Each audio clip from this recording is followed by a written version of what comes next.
どうも、あつしです。今回は脇をすくえなかった時の押さえ込み方について解説をします。それでは早速始めます。脇をすくえなかった時の押さえ込み方ということで、帯を持って脇をすくってっていうのはこういうような感じで、ここでテコを使って返すっていうような押さえ込み方。こういう感じで帯を持って脇をすくってこのままグッと返すというような押さえ込み方が、脇をすくって押さえ込むという方法なんですけど、これが実践になるとグッと脇を締められちゃうと。そうすると脇をすくうことができないと。この脇がすくえなかった場合にどういうふうに押さえ込むかということで、脇すくえなかった時にはここで相手の襟を持ってそこから返して押さえ込むと。なので脇をすくえなかった場合っていうのは、この脇の下からこの片襟っていうか反対の襟を握って返す方法というのが、脇をすくえなかった場合の押さえ込み方。なのでここで脇を締められて入らなかった場合っていうのは、ここにスペースがある場合、ここから手を入れていただいて反対の襟を握ると。で、襟を握ってからは帯を握って、肘を相手の肩に当ててこちらをぐっと下げると。で、下げながら襟を持った方をぐっと引き上げることで押さえ込むことができる。手の使い方は今みたいな感じで、持ってから自分の膝を相手の体の下にぐっと滑り込ませて、でここで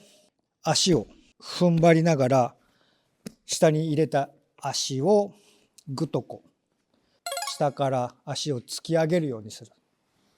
とより返しやすくなる。ここでこの足をぐっと相手の腕の下あたりに入れてあげると。できたらこっちの足も相手の足の下ぐらいまで入れることができると、返した時にこの足も使って相手を返しやすくなるので、ここで襟を持つ、帯を持つ、ぐっと滑り込ませて、でここからぐっと足と手を使いながら返してあげると押さえ込みやすくなると。あとは脇をすくった時に、引き込み返しみたいに言われる、相手が立ってこようとしたら中に入って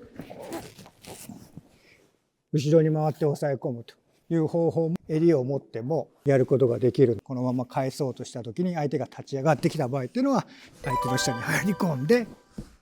押さえ込むことができると。ここで返そうとしたら相手が立ち上がってくる。立ち上がってきたら相手のこの重心の下、両足の下に自分が入り込むようにして、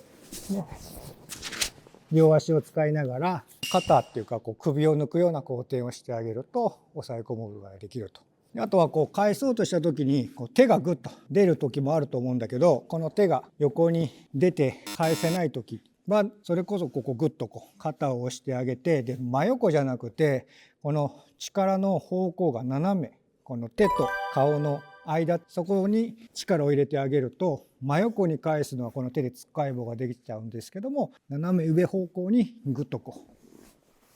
回すと回しやすくなる。相手の対応、立ち上がったら下に入り込むし、手でつっかえたらその力が伝わらない方向に返していただけると押さえ込みやすくなるかと思います。脇がすくえなかった場合っていうのも、すくえなかったら違う方法、今回はこの手を襟の中に入れて襟を握って返す方法というのを解説しましたので、ぜひ練習してみてください。で、今回は脇をすくえなかった時の押さえ込み方ということで解説をしました。